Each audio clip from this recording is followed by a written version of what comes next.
still get the same buzz out of it, Frank? Absolutely. Truthfully, so I love it. I'm for the Formula One stuff, the real stuff. The speed they're gaining through the corners. It's Superman, so I believe these guys metamorph when they get into the cockpit, you know, because they were immensely quick. And the grip around the corners is just astonishing.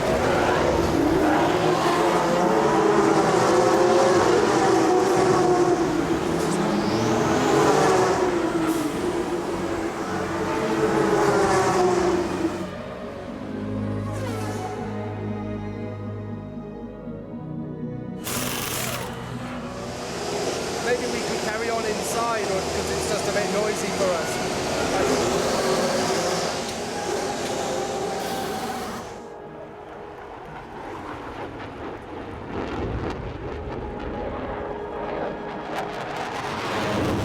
If you're a pilot flying a jet, that's wonderful work, isn't it?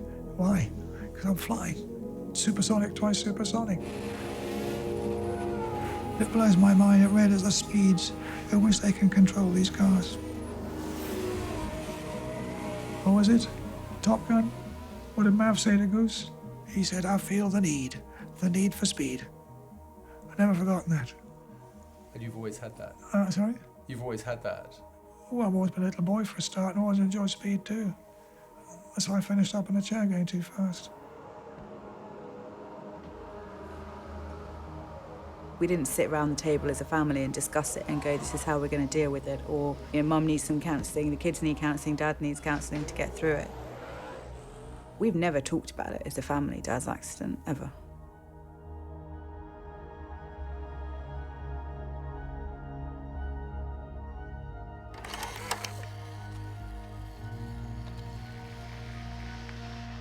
I was trying to fight panic, I think.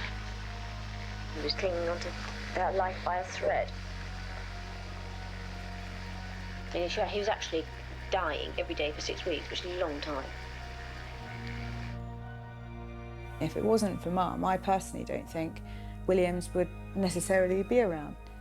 I'm a really firm believer in Williams is not just always about Dad, it's as much about Mum. She stood by him through thick and thin. I mean, she saved his life. And I can remember quadriplegic was sort of on my mind. I was sort of alone and I was in a very bad state.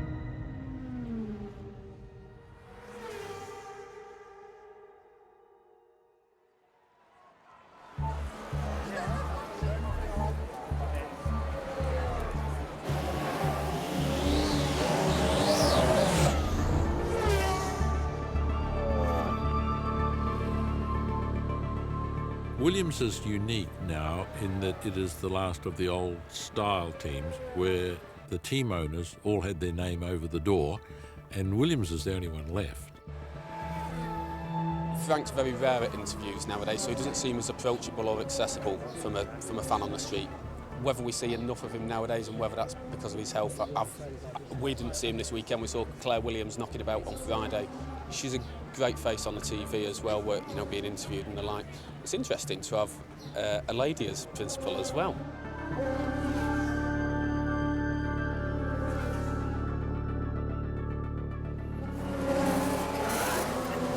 I think I may have had like the odd grand dream, but I never thought I would be given the keys to the shop, ever, ever, ever.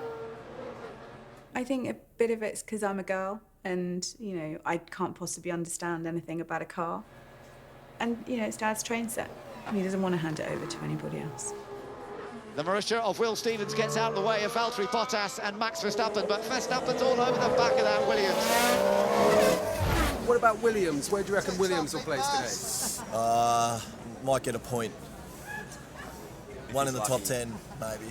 Do you think they're contenders anymore? No, definitely not this year. No chance. But Jack, you were the last driver to win a World Championship for Williams. Yeah, that's true. That's true. How long ago was that? 97, so 20 years ago. Yes. Long time. Too long, really, yeah. In comes Bottas, goes for another set. He's just given up. There's nothing they could do, really, and I'm afraid that Williams are going to come away from Monaco with nothing. It's really frustrating. It literally is banging your head against a brick wall. What do we have to do? You know, I have to walk around with my head held high, and I want to be able to do that. And I don't feel that I can at the moment. Do you think Frank feels it as acutely as you do now? I'm sure he does, yeah. He's trusted in me, and I don't want him to ever doubt that trust that he's put in me. Do you ever doubt it yourself? Or? Not right now. No. I've got a lot of fight in me left. Clara's a tough piece of work. Whatever she sets out to do, she always achieves it. She's a bit like her mother. Her mother was like that. Didn't make a lot of fuss, just did things. I love this time of year, though, with the autumn coming. And these are my mum's blossom trees that we planted. They look a bit dead now. These were the ones that we planted on the anniversary, 2-year anniversary of her passing. I wanted something here that I could come to and chat to. And do you do that? Yeah, I do, a lot. I come and ask her why we can't fix our the wheel nuts on our pit stops, and pray to her that she might help the guys in R&D that have been working so hard on them.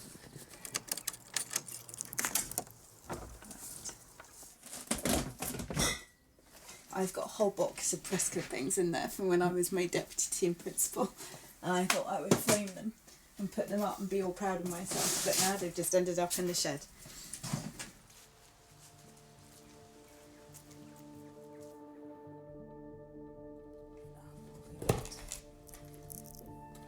This is a lovely picture from when we won the race in Barcelona with Pasta. Was this the last time you won a race? Last time we won a race, Barcelona 2012. So there's another picture of Dad. Someone sent that to me. It was amazing, lifting 2 wheel nuts. How buff was my dad? It was amazing. It was phenomenal how fit he was before his accident. This is an awful article that came out where Mum did an extract from her book. After the accident, I think Ginny was on the edge of a nervous breakdown, and she found communication on an emotional level very difficult with Frank. Frank didn't do emotion. And she perhaps felt that a book might be one way of getting the story across to him.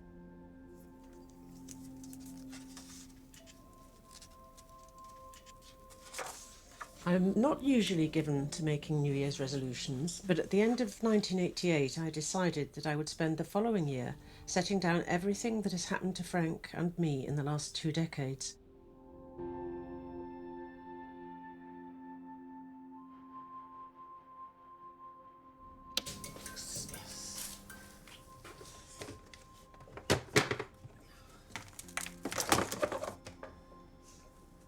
These are the little micro-tapes that they took about 6 hours of conversation.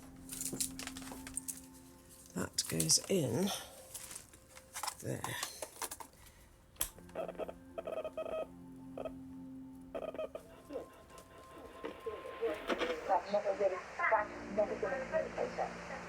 He's not a man who talks about his feelings. Never. Yeah. Absolutely never.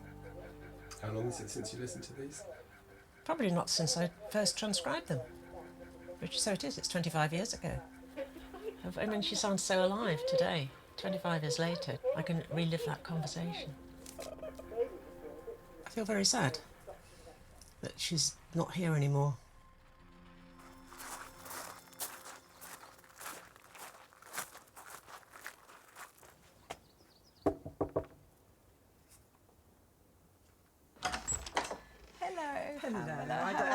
I feel I should hug you or kiss you or something. I feel I know you so well already. Well, looking at you, I feel I know you so really. It's a bit weird. It is weird. Really? Yes. Do I look like Mum? You do. It was so weird because she obviously didn't tell anyone in the family, but there was all this kind of quite suspicious behaviour going on, kind of sneaking out, or, you know, I found a dictaphone in her glove box. I was convinced she was having an affair and confronted her with it, and she still didn't tell me that that's what she was doing.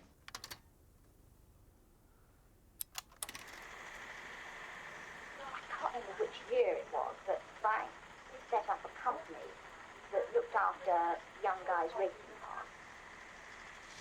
And I was due to marry this guy, and he put his car into Frank's stable, and we went together to either see the car or to see a mechanic, and that was when I saw Frank in a very glossy garage in Slough. She actually met Frank about 3 months before she was due to get married, and that her fiancé introduced her to Frank. And there was an instant sort of electric connection between her and Frank. She was only, I think, 20. She was very young. And she thought, what can I do? The flowers are ordered, the wedding, oh. I didn't know what to do. I mean, there's this guy with his eyes boring at you, and you couldn't speak. You couldn't articulate a word. I wanted to be terribly intelligent and say things about cars, and I couldn't do it. Once I saw him, that was it. Well, she's blonde, blue eyes, beautiful thick head of hair, beautiful manners, beautiful clothes, came from quite a wealthy background.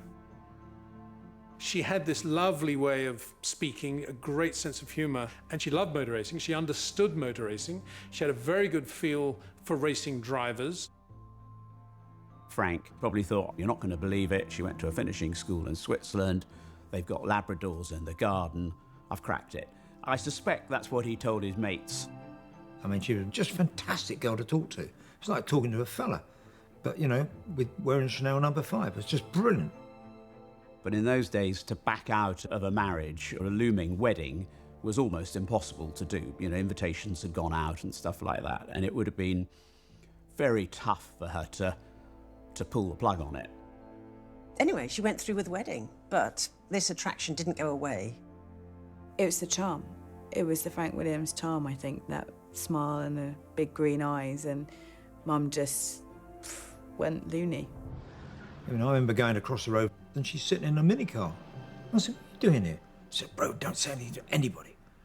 And she had a flask and sandwiches, and she'd been sitting there for 9 o'clock, hoping Frank would go across the road and buy a paper at the newsagents, and she could get out and say, hey, Frank, fancy bumping into you here. And she didn't do it once. She did it all week.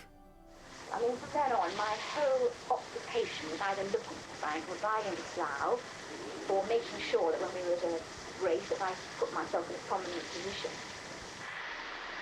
I think that I planned that I was going to marry Frank one way or the other. I wanted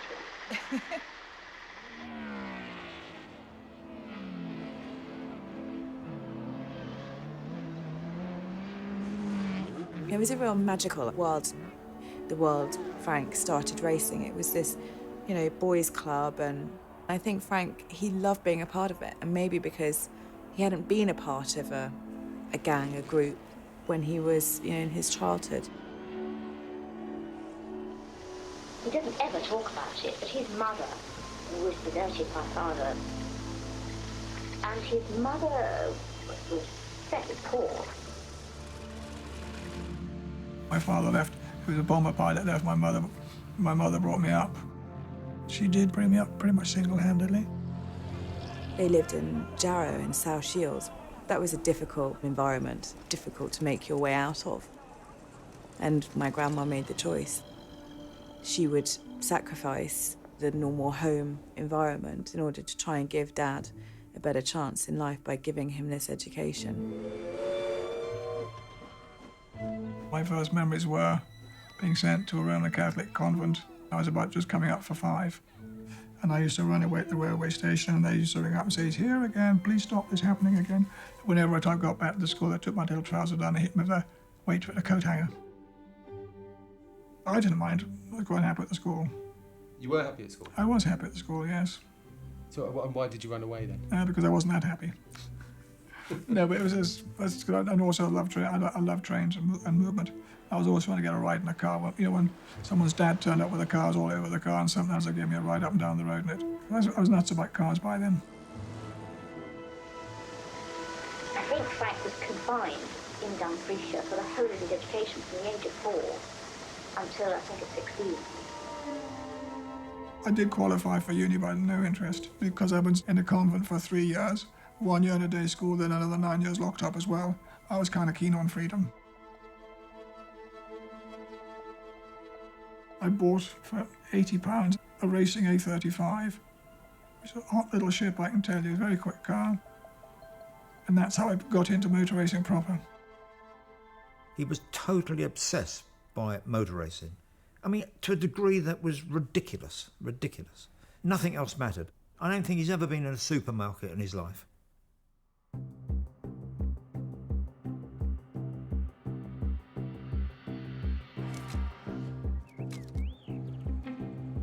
Frank, when he first went there wasn't any room for him, so he slept in the lockups down the side there in a sleeping bag. Everybody had a nickname. Roger Bunting was Bunt. Charles Lucas was Charlie Luke. Piers Courage was called Porridge. And Frank's was called Wanks. Is Wanks around? No, he'll be in later. Oh, OK. They were all aristocratic, wealthy guys who wanted to go motor racing, and Frank was mixing with them. And he wasn't either aristocratic or wealthy. And they were all over 10 years. And I'm thinking, for him, it must be such a different world. Well, all the other guys that lived in that flat had hereditary incomes. Frank didn't, nor did I. So Frank had to earn some money. So the way he earned money was to buy and sell parts. And every waking moment, he was chasing around the country, buying stuff for £1 and selling it for £2. He called himself Frank William Racing Cars in the end.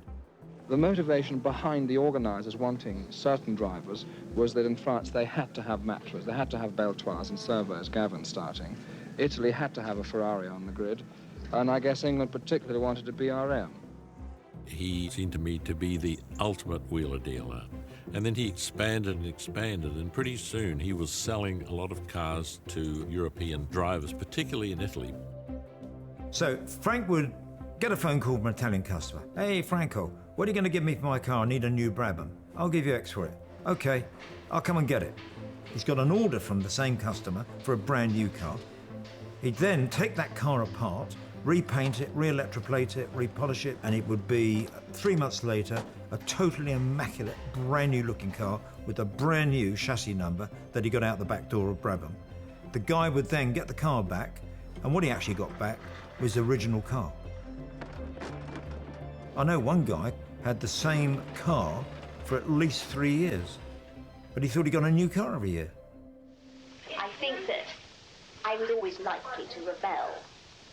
It might have been that I was looking for a bit of, what's the word, a bit of scruff. Ginny had grown up in a very sheltered environment, and suddenly there was this man who didn't go by the rules, and he was very exciting.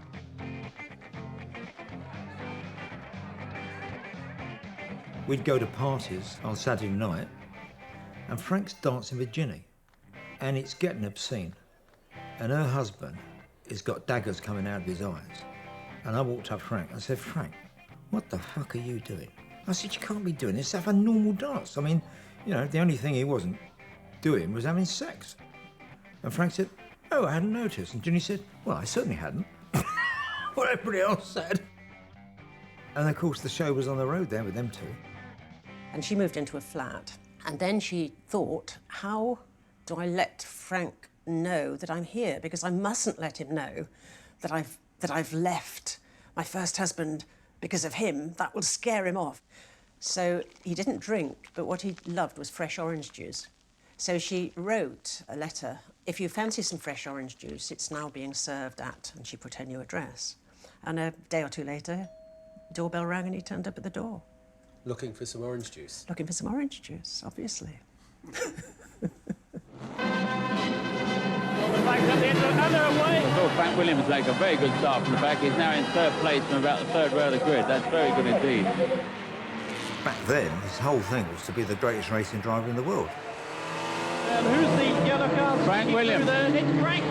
Look at him sneaking. What a battle with these two saloons. Why weren't the managers... He was racing saloon cars, but for some reason, he never had an inbuilt limit. He would just go faster and faster and faster and fly off the circuit. And who's up there? Frank Williams. Frank Williams, trying too hard. Frank always very fast but very hairy, and he's living up to it. When I started doing Formula 3, sometimes I would encounter people who would say to me, do you know that chap Frank Williams? Yeah, I know Frank Williams. Oh, he's so fast, and he crashed here, and he overtook here, and he did all kinds of things. So Frank had this amazing reputation as someone who was lightning fast, not always staying on the road. There were a lot of races he would have won, but he ended up spinning the car and having accidents. He just didn't have a limit, and that extended to his road driving as well. Well, what was that like? Diabolical. Where did you learn to drive? In my mother's Morris 1000. She was very reluctant to lend it to me. And she was right, because in the end I did roll it on his roof. But you've rolled a few cars in your time. Not that many, no. Oh, it's just that every time we talk about a car, it seems to be one that you've rolled. Well, I haven't talked about that many cars, though, have I? Didn't you? What was your first racing car? A35. What happened to that? I got rolled. He was nothing but competitive against himself in a road car. It was almost at the point where he would start a stopwatch to see if he could beat his previous time from A to B. And Frank every night used to come in and say, 33.5 minutes tonight, Ginny. He's I'm going to kill myself on that road if I'm not careful. And I used to sweat and say, if you kill yourself, I'm not coming to your funeral. It used to make me so cross. Frank was a suicide lane driver. And I think it dawned on him that pretty soon he was going to hurt himself. You can't have that many accidents on the road and on racetracks. You know, you end up hurting yourself, especially back then when the cars were lethal.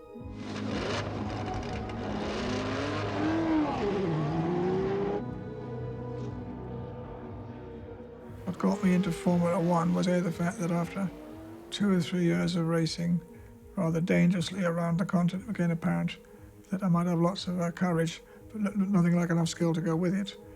At the same time, I became very friendly with a young man called Piers Courage, who was a brilliant driver. And the opportunity came for Frank to build a Formula One car, and Piers agreed to drive it.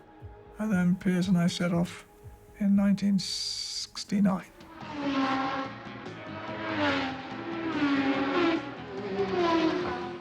Piers Courage was an ebullient, fashionable Formula One driver that captured the imagination of everybody who loved Formula One. And Piers was just Frank's idea of what a Grand Prix driver should be like. He was just bouncy, easily charming, had a beautiful wife from half of London was chasing. Apart from being a great-looking fella, never had a hair or a piece of clothes out of place. Was always the smartest guy. Button-down blazer, grey flannels, Gucci shoes. He looked almost holy. And I remember him making a speech. He had a slight sort of English public school stammer. And I remember the interviewer saying, so Piers, how's your car going to go this weekend? And he said, well, I think it'll go like an absolute bomb, actually.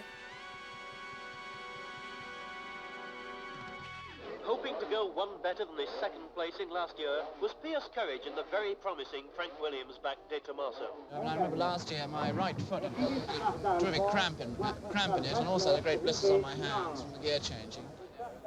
Well, I kind of adored Piers in many ways, but in those days it was just, Piers is wonderful, you know, that's because my mate, and I thought the world of him.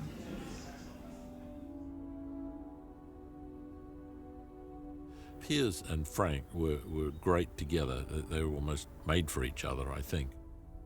You had Piers, who was really developing as a driver, and Frank was really developing as a team owner, constructor.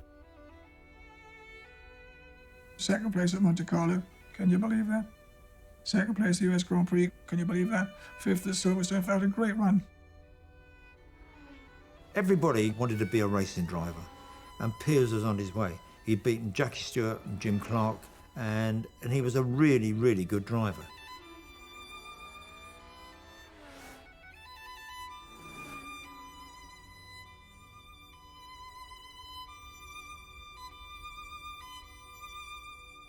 And suddenly, he dies in this horrendous accident in Frank's car.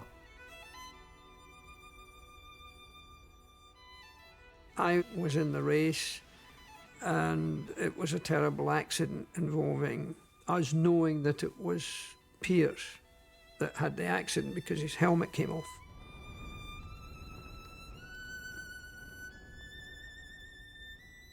And when you heard the news, how did you hear the news? Well, all I will say is that it was a major shock. I was very young. We didn't expect a shock like that. And I remember I went to the race organiser, a man called John Korschmidt, and I said, John, just tell me, is Piers dead? Are you sure he's dead? And he said, I'm sure.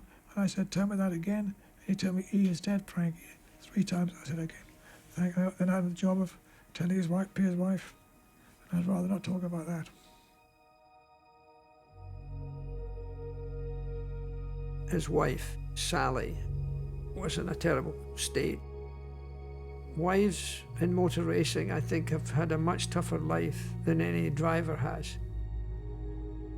And I remember going to the funeral, and Frank was fantastic. He stood at the entrance to the church and welcomed everybody in. And there were a lot of people.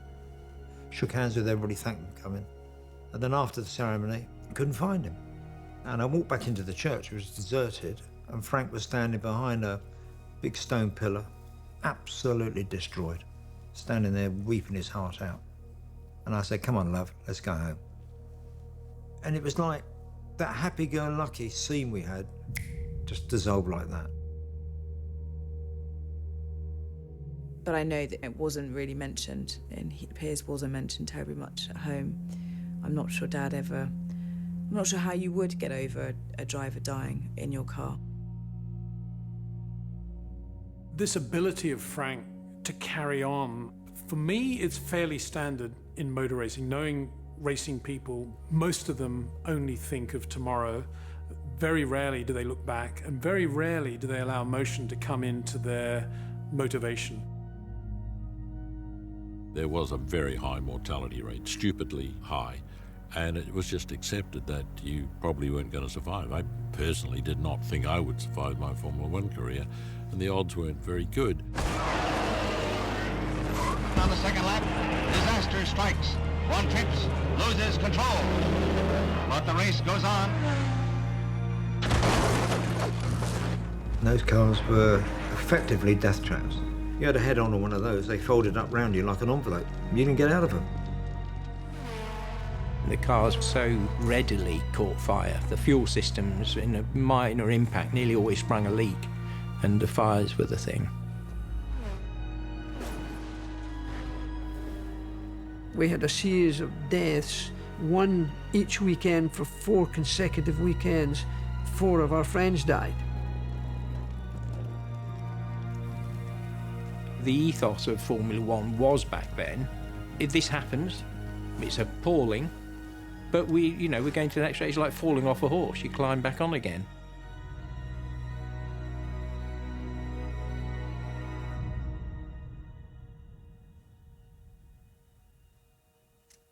So this is an article, gosh, this dad did an interview with the Times after Ayrton died. Formula One, one of the most powerful figures in Formula One, bears his soul on his star driver's death and the revival of his team. Dad says it hasn't all sunk in yet. You see the fact of Ayrton's death. The same slowness of thought helped me get over my own accident. I suppose that is why I'm so calm about expressing the fact that he is dead. The former world motor racing champion Ayrton Senna has been pronounced clinically dead. Senna suffered serious head injuries when his car left the track and crashed into a concrete wall. I remember at Ayrton's memorial service, Mum said, "Don't you dare cry." She said, "This is not your time to be sad." She said, "This is not your loss." Mum was a very loving lady. She was very much of that mentality, stiff upper lip, exactly like Dad. I think they both probably thought that emotion was weak. Well, it's not common for men to show serious emotion. Maybe anger, but that's about all. But they should never start crying when you know that stuff. Never. You should never start crying, or. I shed a few tears when Piers was killed, definitely. And when Ayrton died, I mean, my responsibility. When Ayrton died? Yeah, sure. But it's our responsibility. He was in a racing car operated by us, as was Piers. You know, it was a Williams-operated car. And so how did you feel on that day? Far from well.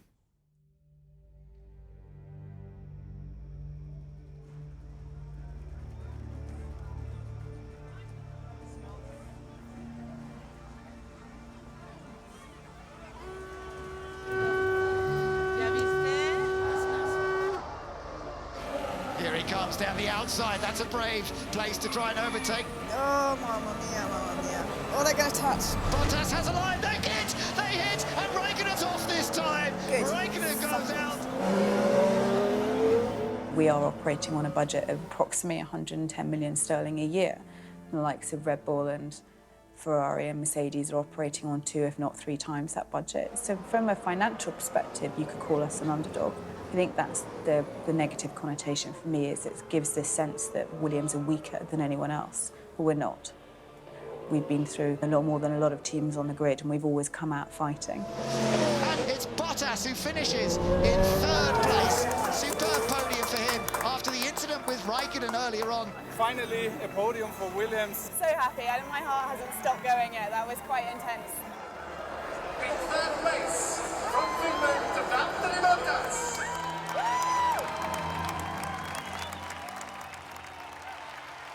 Did your mum get to see you in this role? No, she didn't. Which, you know, for me is really sad. It's kind of heartbreaking, really. I'm sad about that, but I'm more sad that she hasn't seen the team turn around, because that was what she desperately wanted to see that broke her heart, really, at the end.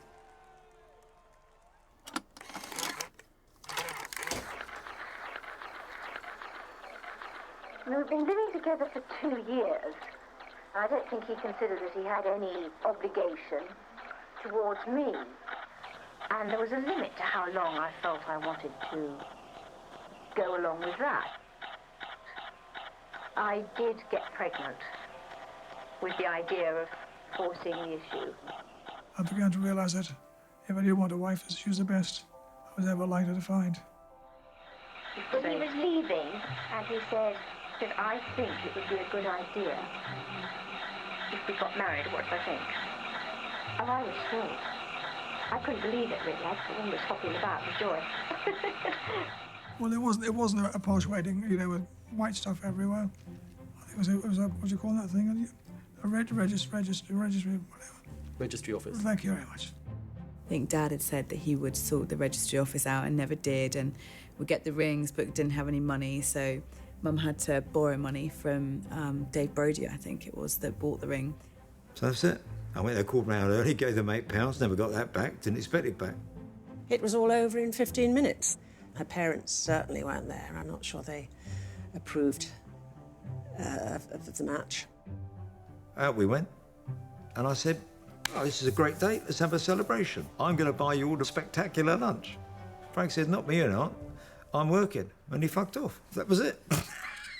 I don't know what man in his right mind would think that that was okay, but, you know, Dad did, and Dad went back to work, and Mum went to lunch and probably really didn't think very much of it because she was used to it by then. Dad is a completely different beast to most normal men. Frank, from when I first met him, always seemed very fit and athletic.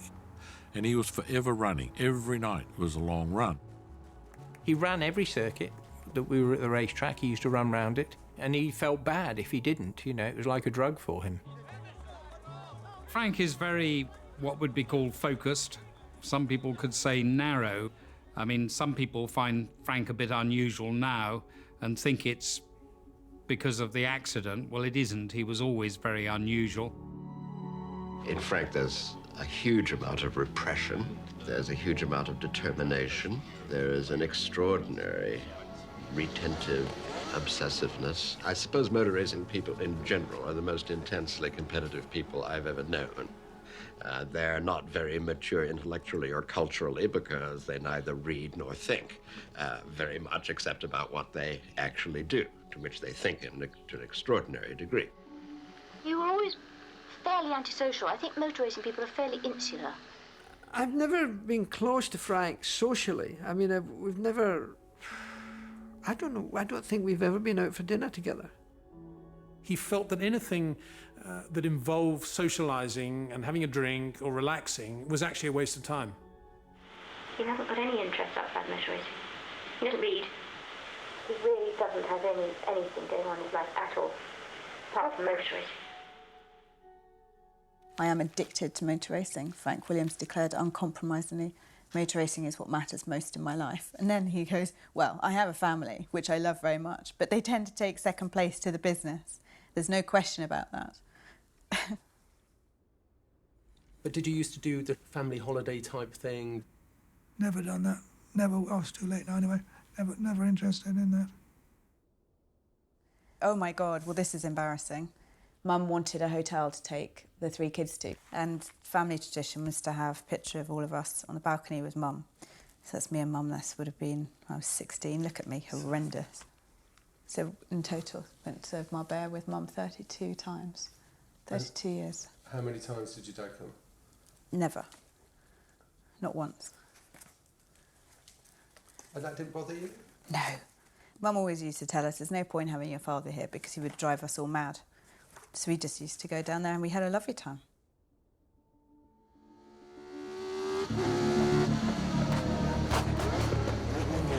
Get that wheel, fast you can, the bottom one.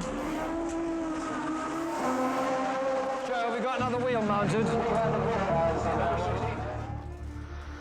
Which were the years that someone described as Frank at that time was The the all-time least successful. 72, 73, 74, 75, 76. I mean, it used to be a bit of a joke amongst the drivers. If you wanted to wreck your career, drive a Williams. Frank endured a lot of piss-taking for his efforts, and he was the poor northerner that didn't have a pot to piss in, and his cars were rubbish, and he didn't have half the parts for them. Frank couldn't afford new tyres and was racing with second-hand Firestone tyres, I think. I wish they'd banned tyres, they're just too many. If Ginny hadn't been there, Williams wouldn't have made it, because a lot of the money that kept it going was hers. You were very hard up when you first got married. And I think I did have it. I had a sort of running allowance, which was, I don't know, £40 a month. It sounds pathetic, but in fact in those days it wasn't that pathetic, because you could certainly feed yourself on a £5 a week for 2 people. And it was insignificant, but it just kept us ticking over. I remember Ginny gave him £8 once to go out and buy some fish and chips, I think it was. And he went out and bought 8 Champion sparking plugs and never came back for 3 days. No, I don't think my parents were happy when they learnt that she'd sold her flat to help Frank and to give him a bit of the money. If there was a common denominator through the first decade of his relationship with Virginia, would be penury. Frank had such a bad reputation with the banks. I mean, bounce checks for sort of 10 years on people, and Frank just, nobody would take a check from Frank. He used to bounce checks on me. I used to say, look, I've got to have some money, he's going to give you 20 quid. He used to bounce it. Frank Williams' team is at its lowest ebb. The cars are well down the grid in 7th and 9th places. You're on game 6 races, if you don't win, you haven't got the money. And if you haven't got the money, you can't win. So we were in very bad shape financially. Frank came round to see me and said, bro, I can't carry on. And he had a bit of paper with the debts on it, and they were huge. And then overnight, this guy who'd been creeping around with Frank and giving him little bits of money, Walter Wolf, did something that happens in business all the time. Walter bought out Frank's debt and took control of the Williams Formula One team. Walter was clearly a pretty clever businessman. He had made a fortune, like many, many tens of millions by himself. I thought, let's give this a crack. But by halfway through 1976, it was very plain to Walter the race team wasn't running well, and that Frank didn't have the capability to turn it around. And then Frank went to the factory, put his key in the front door, wouldn't work. Then the side window opened and the guy said, Frank, that's your things there, you can't come in the factory, you're banned from the factory now. You couldn't believe it, he'd been locked out of his own factory. It was his life. His life was in that box and inside that factory. And then 6 weeks later, where Frank's car, which was renamed a Wolf, went down to South America, won its first race. The thing that Frank had been living for all those years. We heard the result. Somebody phoned through the result, and I was devastated. I mean, how is one supposed to feel? And I hated, above all else, seeing the Williams called a Wolf. I hated it. One day, Ginny phoned me up, and she said, "Bro, I've got a lot of problems with Frank. He's in a fit of depression. He hasn't got out of his pyjamas for 6 weeks." So I turned up at 11 o'clock, and I looked at him, I said, "What the fuck's going on here, Frank? You got your pyjamas on." And he said, "Bro, I can't quite get my mind together about things." And I knew what was killing him. Depression certainly wouldn't be in his... It's barely in his vocabulary. And what I think he is ashamed that he should perhaps think to himself, in this case there is reason to be depressed and we've got to go through depression to get out of it. I said to Frank, "Well, there must be some way you can get into Formula One again." And he said, "Well, I don't know. He said, "But I've been thinking about it, and I might be able to get 185,000 out of a Belgian beer company called Bellevue. But we'd have to have a Belgian guy called Patrick Neve as driver." I said, "So what? That's the start of a new Formula One team. Do you think so?" I said, "Yeah, Frank." I said, "Get out in them poxy pyjamas and go to work. Do what you're best at." I think it gave Frank a kick to realise, hang on a minute, I'm going to do it. We sat at my kitchen table. I said, "Right, you do a list of Formula One team names, and I'll do a list." And what was the name that you came up with? It was really tough, really testing, very brain-stretching, but we kept Williams Grand Prix Engineering Limited. I said, "Right, I'm taking 2 days off. We're going to go and find a factory." Yeah.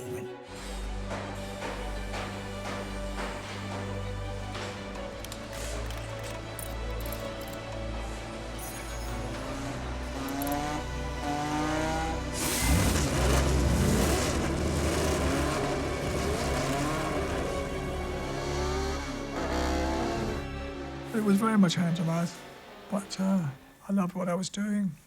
I'm very optimistic, and I thought it would all come right. At the end of the day, when you're a racer, you're a racer. It's a bit of a bug. A bug? Gets you.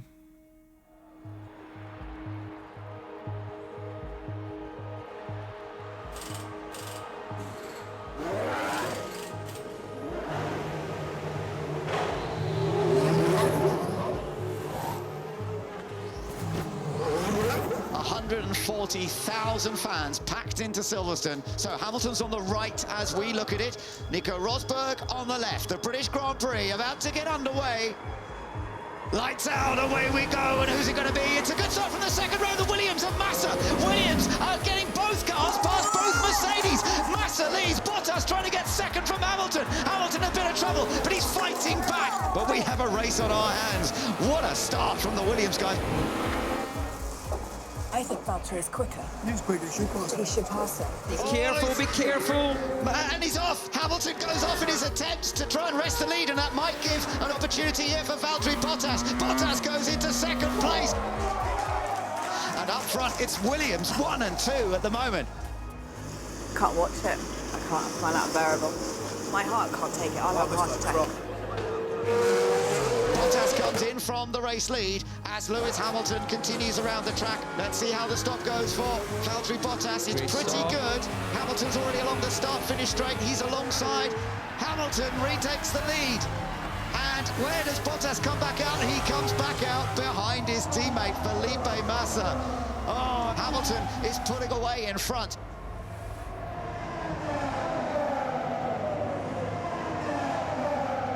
Lewis Hamilton wins the British Grand Prix. He had to fight for it. Ultimately, Williams have to settle for 4th and 5th, but you have to feel for Williams.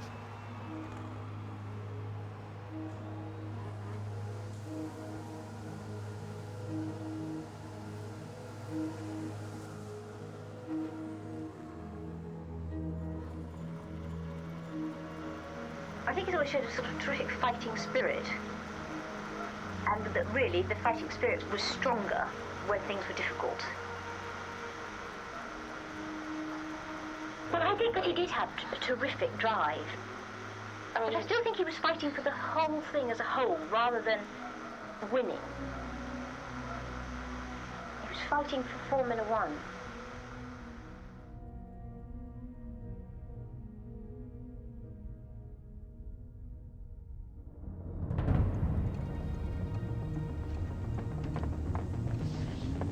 Patrick Head is the technical genius inside Williams, the engineer SWAT who bestows power on the charismatic leader.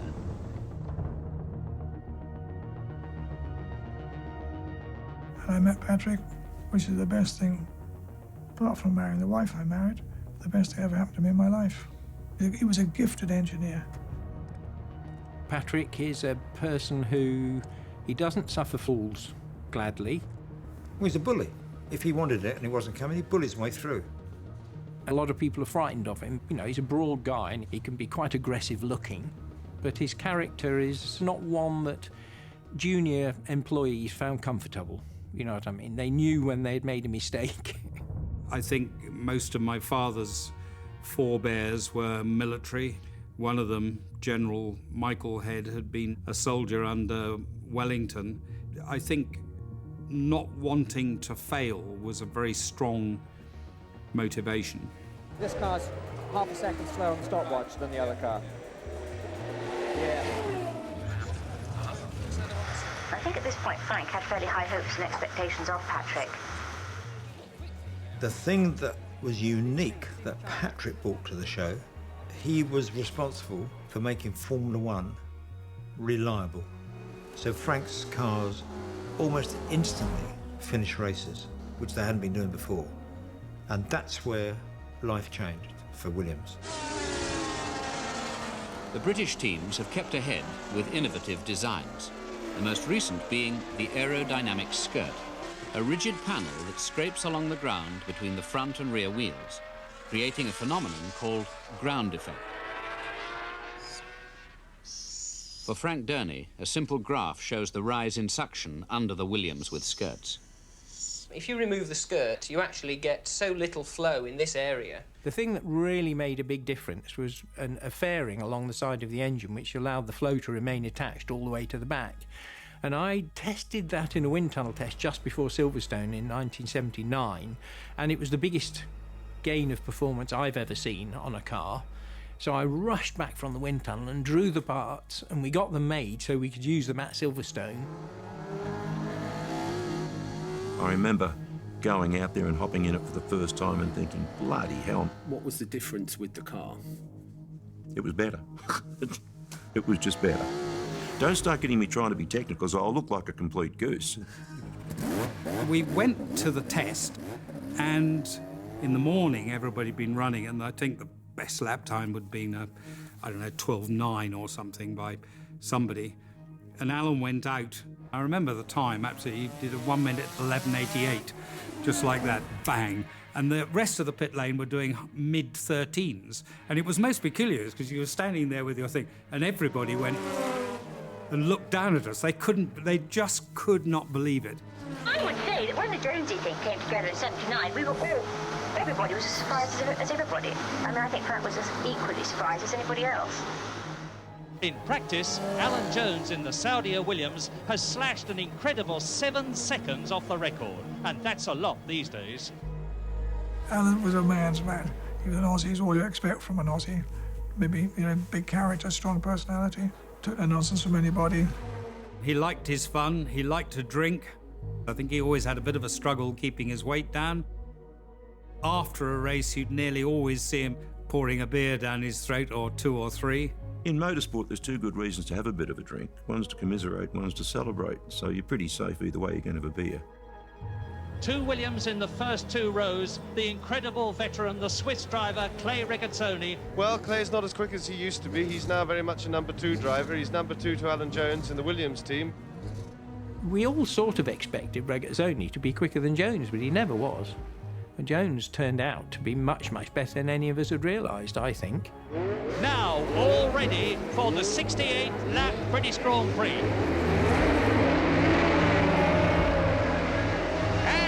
marching through. It's the two Saudia Williams cars first into Copse Corner.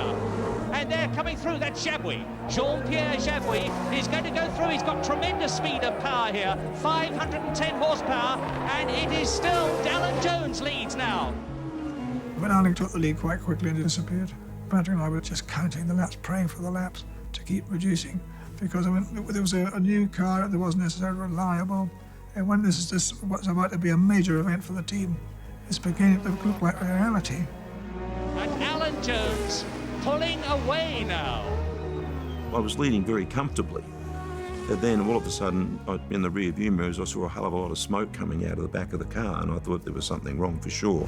And that is trouble for Alan Jones. That is the way he's coasting. It looks as though he's burst his engine. And I should have hung around for the end of the race, but I was that pissed off. I just jumped in my car and went back to London at about 300 miles an hour. So, Clay Regazzoni is the new leader of the 33rd British Grand Prix.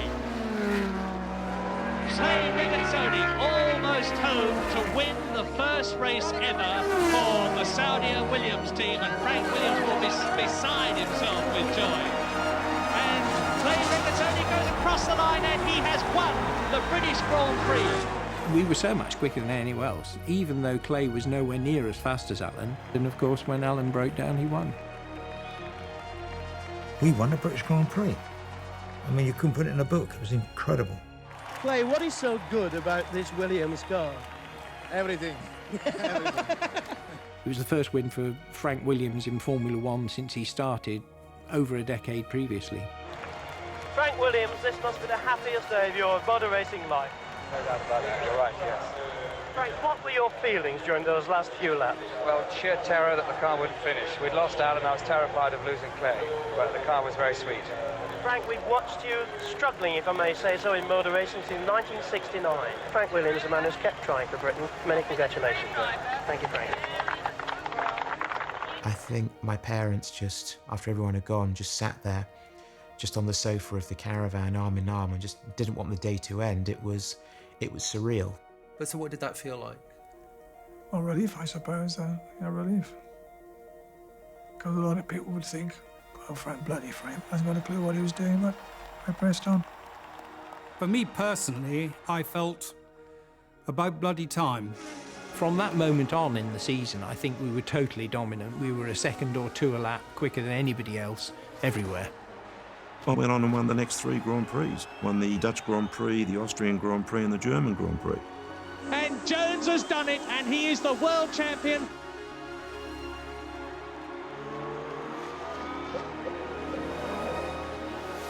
He's the world champion of 1982, Keke Rosberg.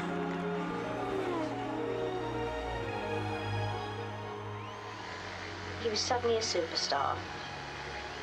And it becomes easier for superstars, doesn't it, with somebody around you? Yeah. It's difficult for blokes when they're superstars. They've got these wonderful sort of pretty girls who are all over them.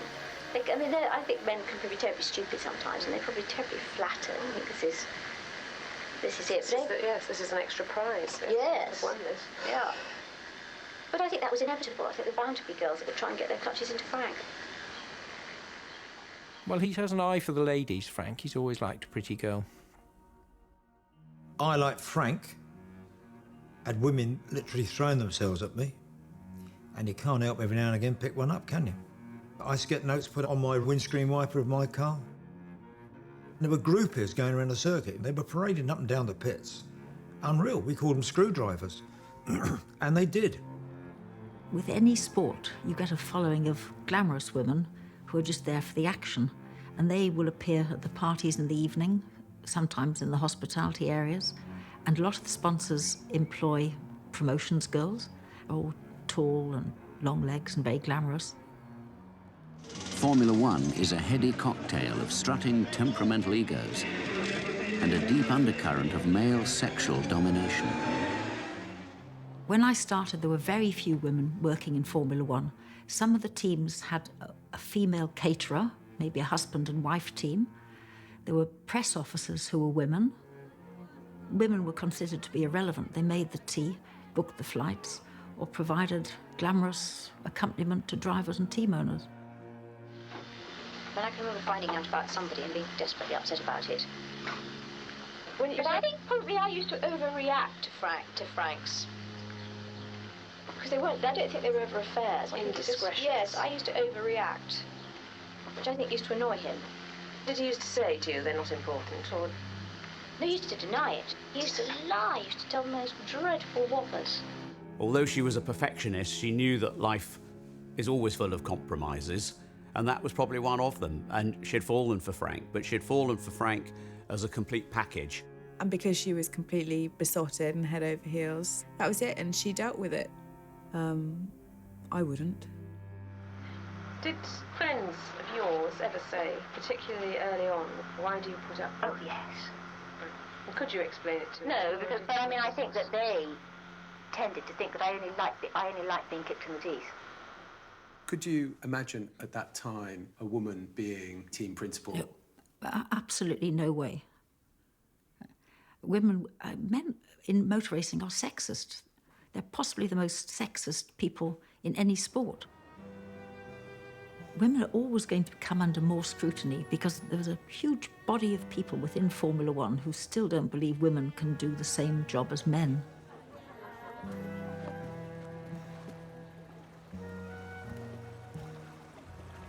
I think Formula One traditionally has been quite a male-dominated sport, but there are so many more women now that work in our sport, and that's not just in the high-profile positions. So we've got female engineers, female aerodynamicists, so things are absolutely changing. So your father is an icon when it comes to Formula One. Was it harder to prove your skills because you're a woman or because he's your father? Formula One, this role was not my ambition from a little girl. However, kind of circumstances changed and a job became available, and I was asked to do it, not by my dad. And in fact, when he was asked, he said, "No way, is she working for my company?" So if you're in your private life, in which situations do you enjoy being a woman?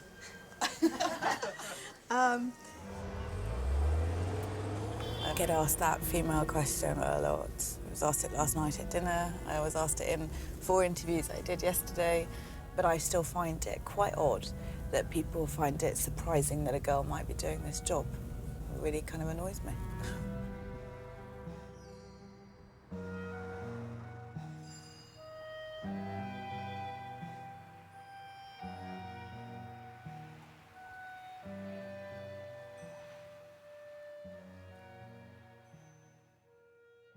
Heritage is sort of a nice to-itself department. We have some support from people in the factory, but it's mostly just me and Dickie. So, yeah, it's mostly just us here. Just getting down here to some of the bigger components. You can see much heavier there. They're actually buckling the shelves in here. What else? That box isn't lumbered. Yeah. What have we done here? Has Claire ever come over here, please? No. Don't think she knows this room exists. No, nobody comes over here. I don't think. Me and Johnny. Jonathan wearing his, Johnny used to like playing soldiers quite a lot. How are things? Not the best. Can you talk about that?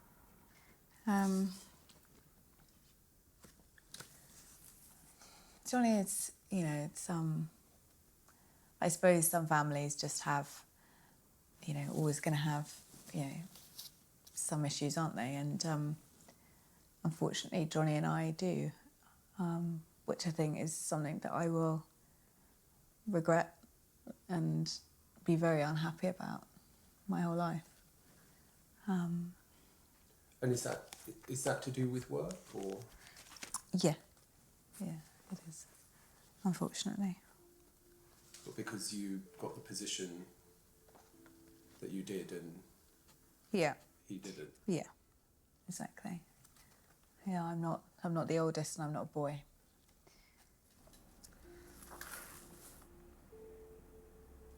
That's me and Claire. You two look pretty close in that one. That was about 30 years ago.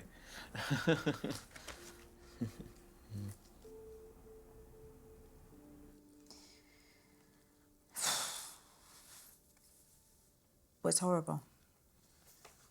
He thinks that I was ambitious and that I put myself in the position, and I lobbied, I cajoled my way in, and the situation could not be further from the truth. It's something their mother would be deeply unhappy about, and I think it's something that she could have sorted in a way that probably nobody else could. I don't believe Frank could sort it out.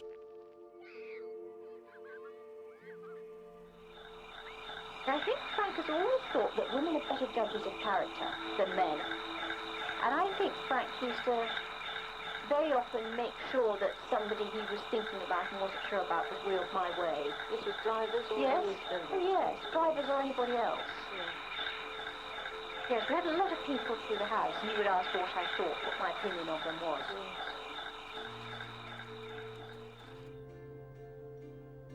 I can remember sometime in 1984, and as young children do, waking up earlier than their parents, and just for this man with a moustache and an accent different to ours, obviously being from Birmingham, just walking past and saying good morning, and it scaring the living life out of us, and us both running into my parents' room and saying, there's a man in the house, and them saying, no, it's Daddy's new driver, that's Nigel Mansell. The rumours say that you might be going to Williams. What would you have to say about that? Williams? Who are they? Well, when Nigel's on top form, he was as good as any driver we've ever had, I would say. He was hard work out of the car, but in the car, he was really superb. Nigel is three people in one. He's an absolutely fantastic racing driver who is just astoundingly good when it comes to overtaking people. And Mansell moves to the outside, and Mansell's going through. Nigel Mansell takes the lead and neatly boxes Ayrton Senna. As a family man, he's just the nicest guy. He's got a lovely family. He adores his children. He's faithful to his wife, unlike quite a few racing drivers. But as a person out of the car, he's an absolute arse. He's just a difficult bloke to work with. Drive slower, get it together. It's a fucking nightmare. That was why, generally speaking, we all liked Nelson quite a lot and found Nigel a bit too much.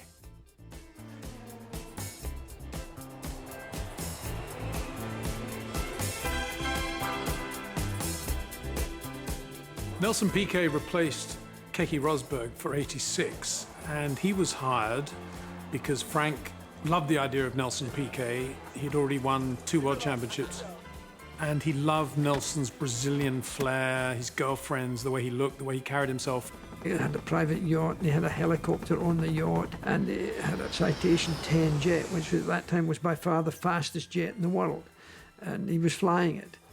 Nelson was ebullient, loved life, and was a very cool guy. Nigel was cheese and chutney sandwiches and hot milk before he went to bed. I thought at that time Nelson was the best driver in the world, so I was thrilled to bits he was coming. He was very keen to join Williams because he felt that we were the quickest. Nelson felt with that package around him, he could win another world championship.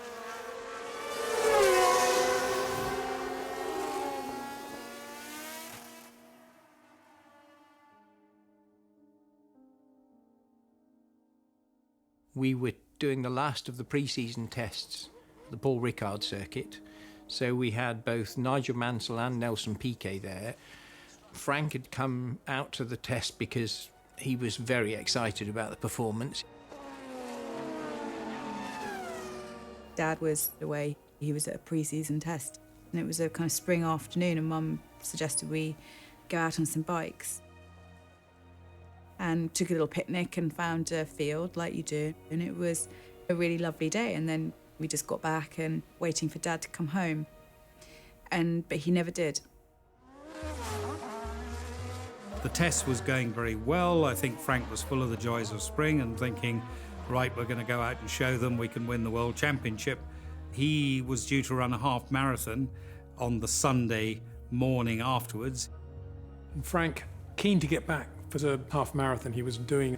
It was a county half marathon. He was that good. And so he and Peter Windsor, who was the marketing guy at the time, they went to the airport. And he had his Avis Ford Sierra. He said, right, come on, let's go.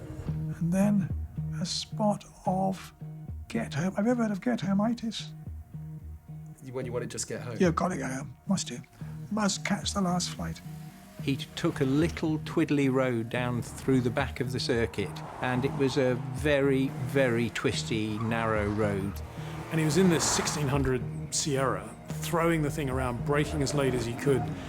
But I do remember saying to Frank at one moment when the back end skipped out under braking into a tight left-hander, are the brakes okay on this thing, Frank? And he said, with some sort of trepidation, Frank, you always drive like this, meaning, and you can't really tell your bosses, everything will slow down. I remember him saying, yeah, brakes are fine, brakes are fine.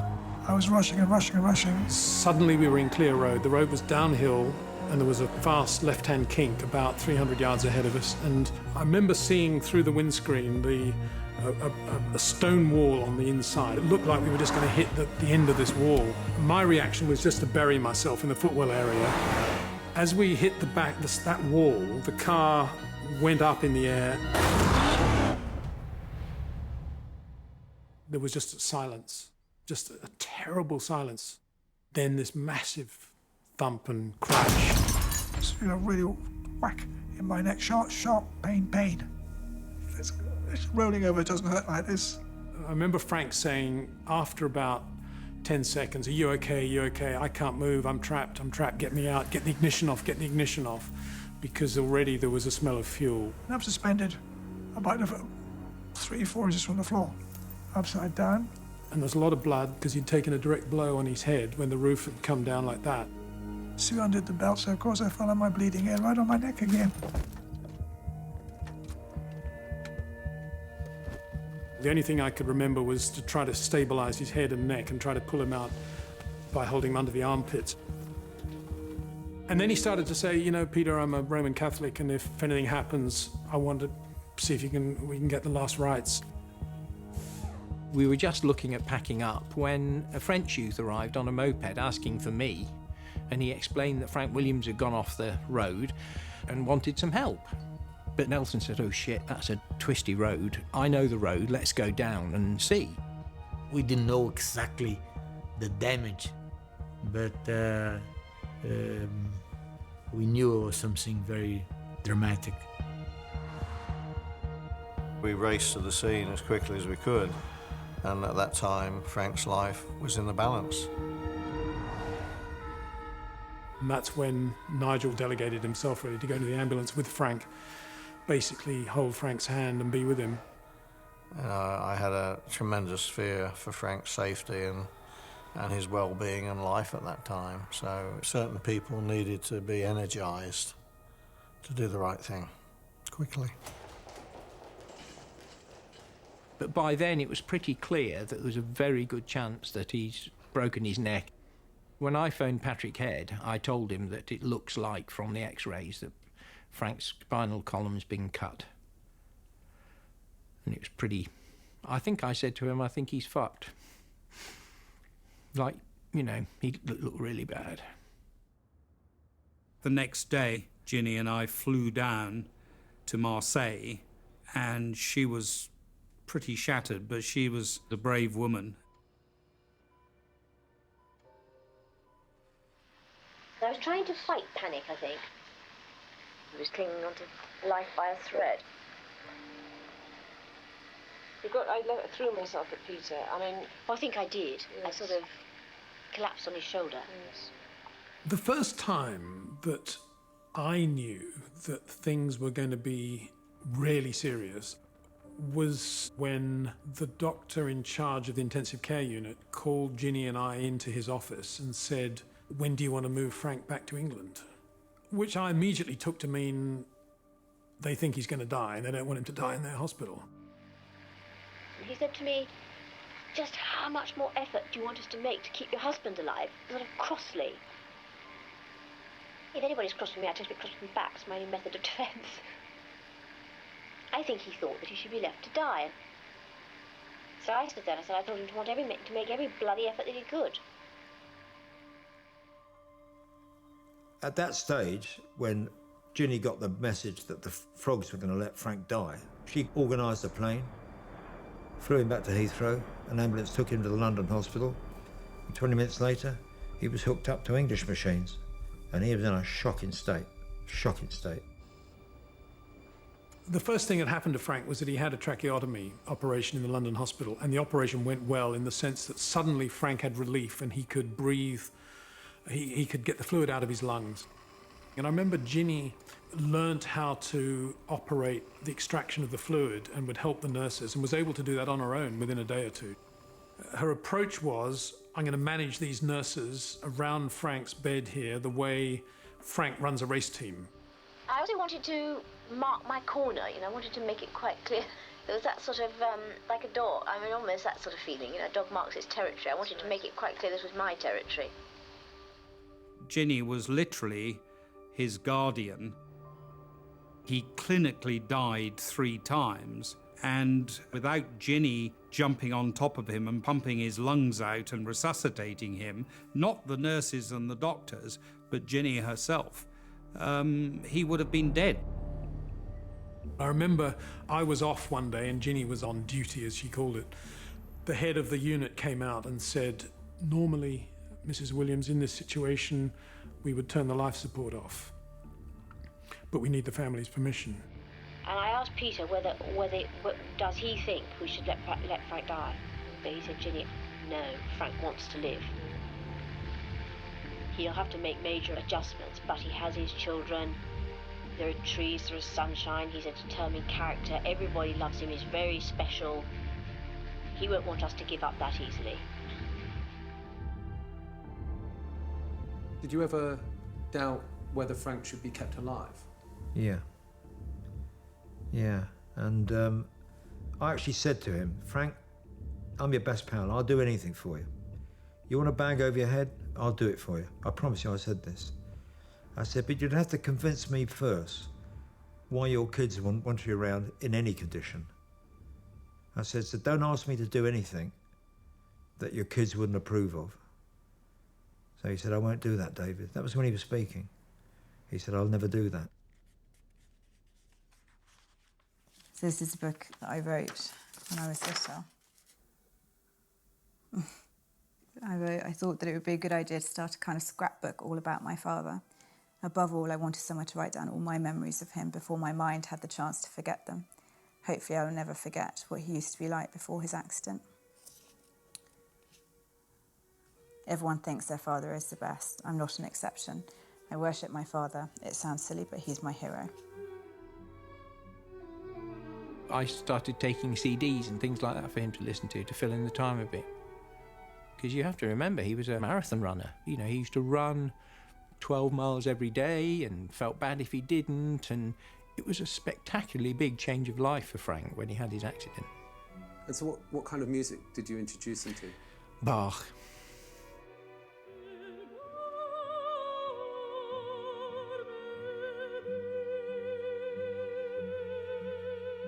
Well, I thought that my pal Frank was indestructible. He got away with everything. Frank would be all right, but he wasn't on this one. And I'd go and see him 3 or 4 times a week. I always gave him a kiss, had to. Lean over, give him a kiss on the forehead and say, your old mate Brode's here, mate. And he used to flicker his eyelids. Actually, he couldn't speak. Stuff in his mouth, up his nose. Oh, it was a horrible sight. There was a lot of discomfort and pain in the very early days. That's just inevitable when such a major part of your body gets a kick in the ass.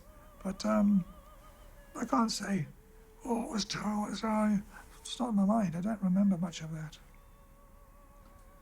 The body's got a great many ways of protecting itself when it's in a bit of pain or bother.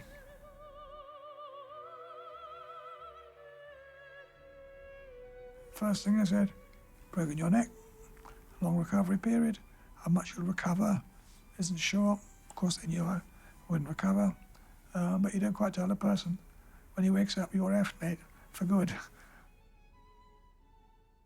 Probably for the first time in front of me, Virginia, she lost it. It was a sort of an awful moment, and I remember putting my arms around her and she was saying, he's quadriplegic, he can't walk, Jamie, he can't do anything. And I was saying, it's going to be okay, but I had this sort of feeling I wasn't sure at all that it was going to be okay.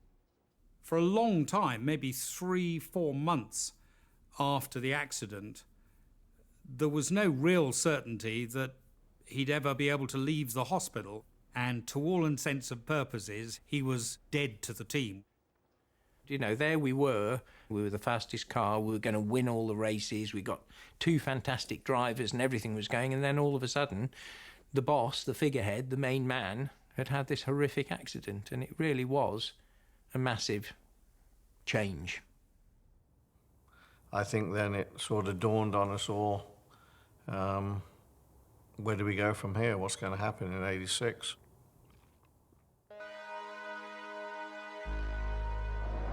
We await the start of the Brazilian Grand Prix and the 1986 season. Sadly, Frank Williams, boss of the Williams team, isn't here after a major road accident in France. But for the whole team, that's an added incentive to do well. Well, they went to work with a vengeance. Instead of them all moping about, they said, you tell Frank you don't have to worry about a thing here. We're going to win the next races for him. And it's go. A superb start for Nigel Mansell, who has already passed Nelson Piquet. But it's Senna. Mansell, Piquet is the running order at the present moment. Mansell's touching wheels with Ayrton Senna. We went to the first race and Nigel crashed on the first lap whilst trying to overtake Senna in a very stupid manoeuvre. Mansell appears to be out of the race, so up into second position. It's now Piquet. Alboreto is up into third place. And through into the lead goes Nelson Piquet. Nelson Piquet leads on lap 3. This one is for you, Frank. Nelson Piquet wins the 1986 Brazilian Grand Prix, and you will hear the crowd go absolutely mad. I can say it was a very special day for me. I think it's a good present for Frank. I think he's there lying in bed, and I think he'll be happy to watch the race, and we hope God help Frank also. It was clear we had the best car, and the only thing that was going to come between us and winning the championship was lots of intra-team rivalry between Nelson and Nigel. I think that was used, actually, to motivate Frank. We need you, Frank, to manage these 2 guys, because there's going to be problems if we just let them race free rein, and we need to get on top of this quite quickly. Nelson claimed that Frank had said, you will be #1 driver, you will always have the spare car, and the team will revolve around you. I came there to win the championship. I came there like a #1 driver. Problem was, Nigel didn't sign as a #2 driver, so he drove as fast as he could, and quite a lot of the time, that was faster than Nelson was going. Nigel used to drive straight at him, because Nigel was pretty aggressive. I mean, a couple of times Nelson said to me, I had 2 choices, be second or die. I must have been a nightmare to drive with as a #2, being as quick as I was at times. I mean, that was horrendous. You know, they hated each other. Nelson insisted that we went into the hospital and saw an almost dead, croaking Frank, saying, Frank, you said that this and whatever, and Patrick is running the team so that we're equal #1s with Nigel, and that's not what you said to me. And Frank was, I mean, I don't think Frank could reply to him. He was almost out of it. When things didn't go as well as they should have for Nelson, in other words, when Nigel was quicker, Nelson assumed that it could only be because Nigel Mansell had been given preferential treatment. 100% the English team want to win an English driver. Williams for sure want to make an English champion, not me. Nelson thinks that there was a bias towards Nigel because he was British. I think that's not true. There could have been, but Nigel was such an arse that it was very difficult to have an actual bias to him. I mean, on one occasion, I do remember he was whinging about something. Oh, did you see what he did to me then? On the radio. And Patrick said on the radio, for fuck's sake, stop whinging, Nigel, and switched his radio off. Patrick carried the business by absence. It was very hard on him. Patrick was left lumbered with an enormous amount of responsibility he wasn't ready for. I was up to my eyebrows with 2 guys that both were determined to be world champion that year, and were not going to take for me saying, sorry, I can't make a decent job of running your car because I'm too worried about Frank Williams. So it was a very stressful, very difficult time in the team. And everything went complete disaster for me. But Frank was not there. And I couldn't come to the hospital and say, Frank, it's happened this, it's happened that. It's not fair. His problem was much more than my problem.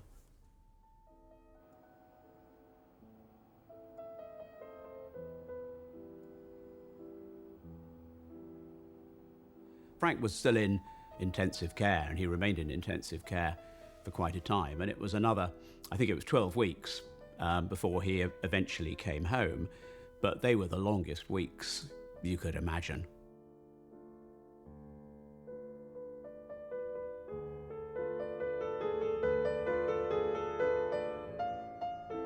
We all were just relieved and thrilled that Dad made it and he was home and we got him home. Yes, it was a very different kind of life, but we had Dad still, and we were a family still. And he still had Formula One, and that's what kept him going. Frank Williams is quadriplegic. From his shoulders down, he has no control over the functions of his own body. Less than 6 months after the accident, he had ruthlessly forced enough movement into his partly functioning shoulders to push himself along. But his arms are just pistons of flesh and bone, with no feeling. He's paralyzed from his shoulders, literally downwards. He can lift his arms, and he can, for example, if he wants to scratch him in his face, he pushes his hands against his face. But he can't use his fingers.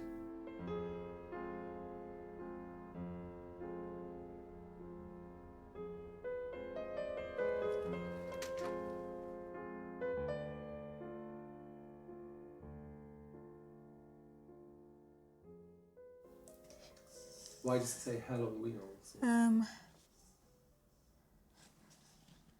It's because Dad's life is hell in a wheelchair. He's always in a lot of pain all the time. I don't think people realise that, how much pain Frank is in every day of his life, every minute of every day. You wouldn't know it though, would you? No. You wouldn't think he has anything to complain about. Dad never does think he has anything to complain about. It's a lovely picture of Mum and... Well, I'm not so good at Dad. Lovely of Mum. Oh, and what about Ginny? How did Ginny react? Well, it was tough, very tough lady.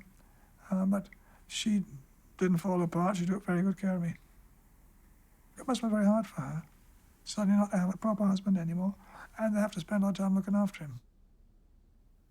It's very difficult for anyone who hasn't lived with a quadriplegic to know what it's like to almost lose your husband, but not quite. Whatever was it like not being able to sleep with Frank? I mean, we're talking about sex here, just the warmth, I suppose. Yes, I can just remember thinking, my God, not be able to sleep in the same bed with Frank. Yeah. So I find, although I'd spent lots of nights without him in my life because he'd been away, sort of reality was hitting me. I'd probably never spend a night in bed with him again. Well, their relationship clearly was likely to change in that Frank needed care at all times of the day and day and night. So if it was a different kind of life for Frank, it was going to be an equally different kind of life for Virginia. I'm not usually given to making New Year's resolutions, but at the end of 1988, I decided that I would spend the following year setting down everything that has happened to Frank and me in the last 2 decades, both before and after the car accident which left him permanently paralysed from the neck down. I felt it might act as an exorcism, a way to put it all behind me and start to look forward again. Reading it was like, Jesus Christ, she went through this and she didn't tell anyone. You know, she didn't share that burden with anybody. Why do you think she shared it then? She says that it was a cathartic exercise for her. Because Dad's the star, isn't he? Dad's the one in the spotlight, and Dad's the one that everyone goes, Frank Williams is amazing, Frank Williams is wonderful. And for all those years, Mum had been in the background. I think she did it. She didn't want to do it because she wanted fame or adulation. She just did it because she wanted people to know the full story. His memory of the early days after his accident is blurred and vague. He has never asked me what it was like in France or in the London hospital, or what it has been like for me these past few years. Now he will know. Have you read a book? Don't want to. Why do you not want to read it? Then that's a peculiar emotion. I think I would like him to read it because I think that it would be respectful to Mum to understand what she did go through. But I just, you know, I don't know, I just think it's probably too much for Dad to read it. He doesn't feel any need to, but I wish he would. Do you think you ever will read it? Maybe. Before I die, but not imminently, that's for sure. That picture must be Frank's first Grand Prix after his accident. Big change of life for all of us.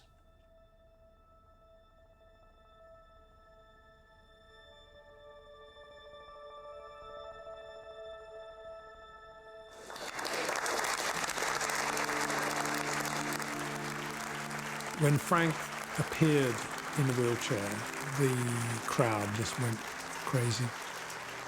It's great fun to be with the team. It's great fun to be at the racetrack. Back at the track, Frank Williams savoured his team's success for the first time this season.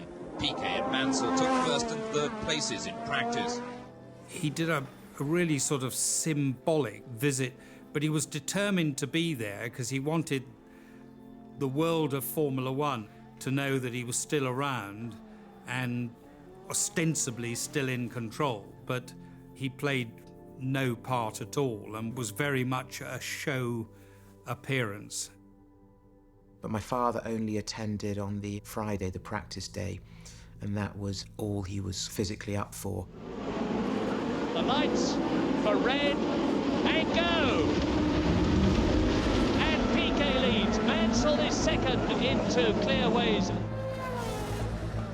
The two Williams cars in their battle for leadership, toe-to-toe, eyeball to eyeball, almost wheel to wheel. Nelson and Nigel really started to slug it out with one another. Nigel wasn't afraid to be half an inch away from anybody if he had to be, and he was. And it was serious motor racing between the two Williams Honda drivers. And there he goes. Nigel Mansell leads the British Grand Prix from the man that is his greatest competition. Piquet's going for it as they go down into the right-hander, and Paddock and Mansell's absolutely on the racing line. There are no orders between these two. On the pit wall, that was the first time I remember not actually enjoying the race because I was so sweaty palmed as to what might happen between the two of them. And I think Frank was back home watching it on TV, probably as nervous as the rest of the team was at that point. Piquet going through on the inside, but he's going to be blocked, and he has been, and Mansell holds the lead. Great stuff!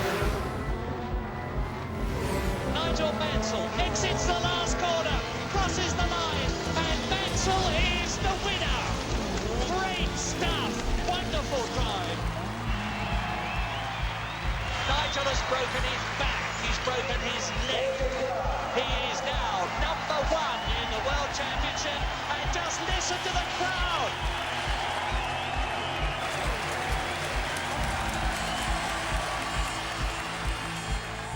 After the race, it wasn't normal for a team manager or team representative to be on the podium. But on this occasion, because Frank had been there for the test, and because it was Nigel, and because it was Brands Hatch, Ginny was invited up to take the Constructors' Trophy on behalf of Frank. Now behind Alain Prost, the woman is Ginny Williams. You'll just see her in a minute, I expect. There's Ginny Williams and Patrick Head, the designer of the winning Williams car. Oh, what a day. And there is Ginny holding up the trophy. To me, that photograph is one of my favourite photographs of Ginny because she's got this expression on her face where it's just like, yes. It was a tremendous moment because of what Ginny had gone through. Because the accident just didn't happen to Frank, it happened to everybody. But the closest person it happened to was his dear wife.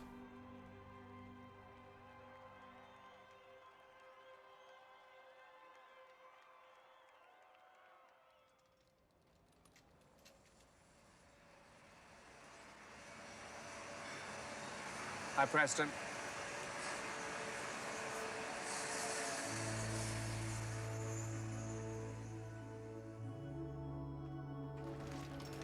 How you doing there, Jimmy Top the new? Good Biggles under control, is he? Very hard work, isn't it? Se lei può dire soltanto che lo cercavo, non è urgente, se può chiamarmi a casa stanotte? The best therapy Frank ever had was being back at his desk with a phone that Nelson gave him, actually, which allowed him to tap big numbers on a pad, and he had a headset on, and make his own phone calls.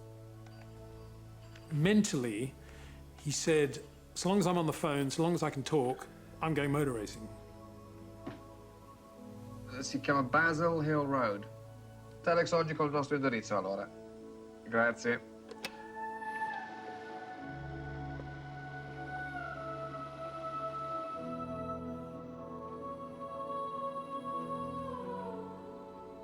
Mentally, how do you think the disability has affected Frank? I did ask him a couple of times when we're alone in the car if he sometimes thinks of running again and stuff like that. But he said he gave that thought up completely now. He's completely in peace with the situation. And I think this is also what you get from him. He's not sitting there and thinks, oh shit, I should have. Just got on with it.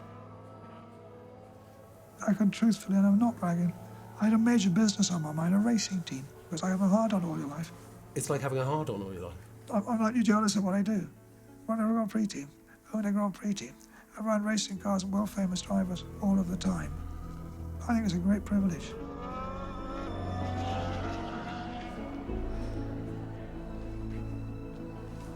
It was Jamie's birthday today, Dad. Dad, you need to choose which card you want to give him.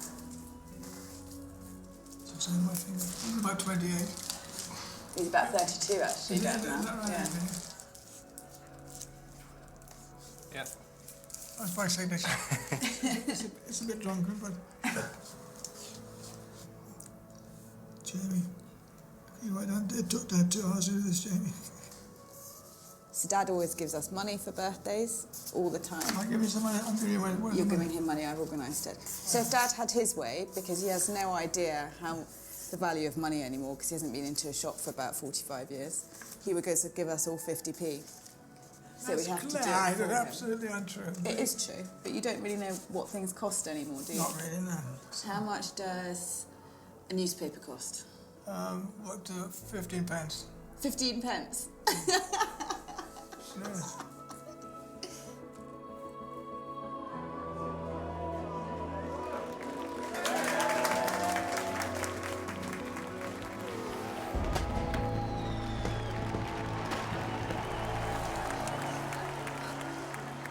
I personally just wanted to say, along with, I know, my dad, just thank you so much for all the work that you've done so far this year. I know it's been a really, really long season for everybody. I know maybe there's a little bit of disappointment that we weren't a little bit better this year, but I think everybody needs to really remember where we came from, and it's only been 2 years since we were ninth in the championship.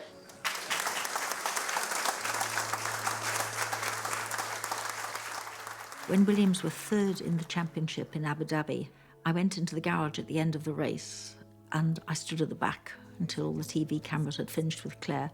And I said, I think Mum is in here and she's watching over you and she's thrilled. Just saying to Dad, it feels like forever since she's been gone. I think Mum would have been a brilliant team principal, you know. I think she would have been probably the best team principal Formula One had ever seen if you'd just let her. I think secretly she would have quite liked to have been TP. Nell was an extremely good race engineer, knows his car setups. Going to get in a car and perhaps everybody's going to have the new automatic transmissions, and you know, there are things that you're just going to be just one step behind everybody else.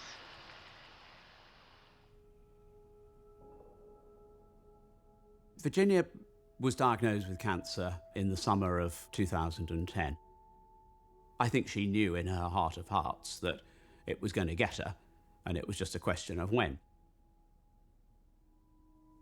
She was sort of taken for granted in as much as, you know, she was hale, hearty and fit and well, and Frank wasn't.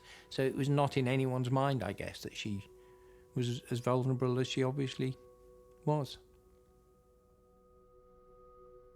I miss her. She was a lovely lady. And I don't know how Frank copes without her, because he doesn't have a lot of people to go home to talk to anymore. It's quite sad, really.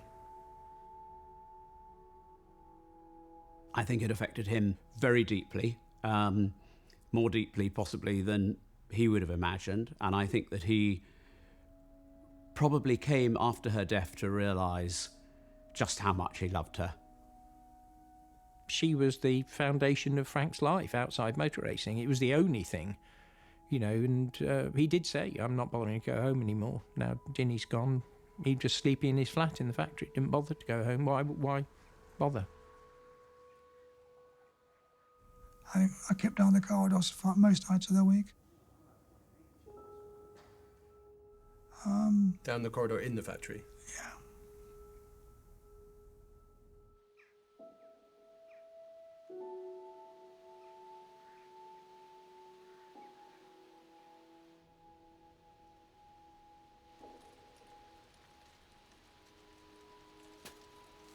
How are you?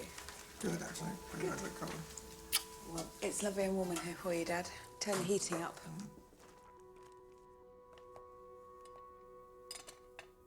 Well, you haven't read the book, have you, Pops? Yeah. I must make the effort to do so, yeah. You should.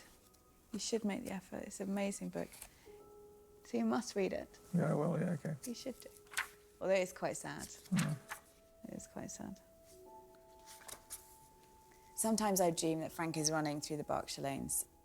Everything is all right. Early in the morning, in that split second between sleeping and waking, I sometimes forget, as one might forget what day it is, that Frank is paralysed. Then the knife blade of reality twists sharply in my stomach, jerking me back to the present. How must Frank feel in that same moment of semi-consciousness? What a nightmare to wake up to be a prisoner within your own body, not even to be able to get out of bed until someone else moves you. Frank also dreams. He says that usually in his dreams too, he is running. He has made a magical recovery, and everyone is astonished to see him return to fitness and turns to watch as he races past them. We are, and always have been, two quite different characters. Frank has never wasted his time bemoaning the past. It's one of his many strengths. The past means nothing to him, whether it's a world championship won or lost, or a road accident that crippled him. It's yesterday, it's boring. Today and tomorrow, what count? I, in contrast, am happiest with the past. I prefer the past to the future. That frightens me now. What happened to my dreams? I wanted us to grow old together. I wanted to die in Frank's arms. I'm going to stop crying.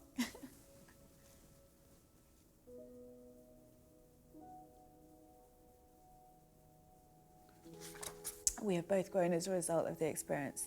But if a fairy godmother offered to wave her magic wand and take us back to the way things were when I first married Frank, I would not hesitate for a second.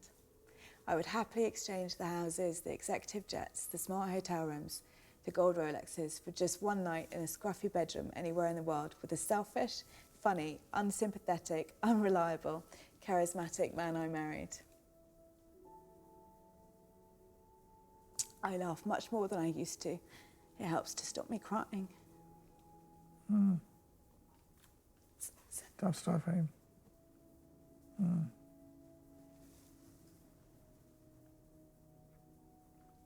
I haven't read it since Mom died, and it's about how she will go to her grave heartbroken over what happened to you.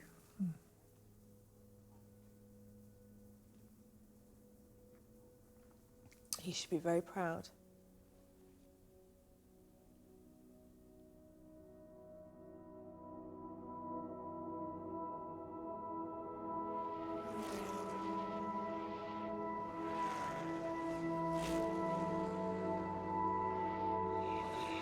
I still think that somehow he was happier in those struggling days than he was in the days when we were flying the flag at and winning every race. Sounds odd to say, but I think he does need a challenge. I think he thrived on it. He's in racing to be in racing. I think he's in it for the love of it.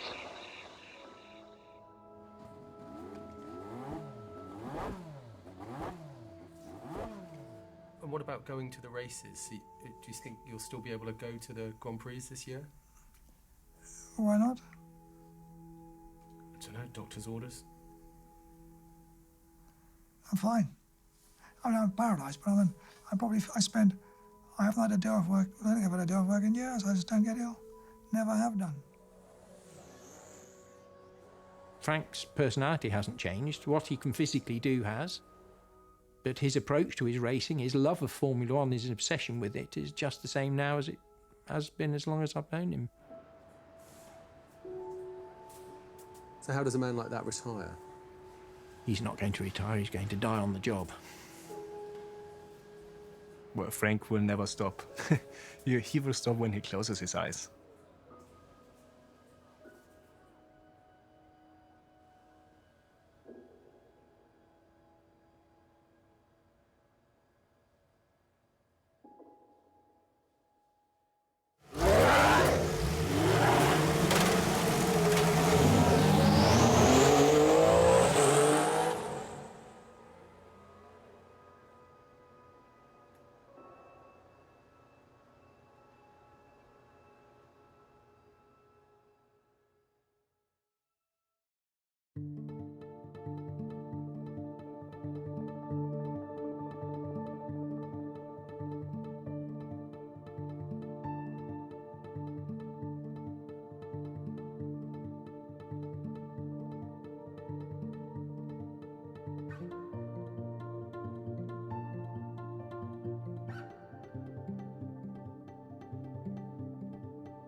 Do you think you'll see Williams on top again in your lifetime?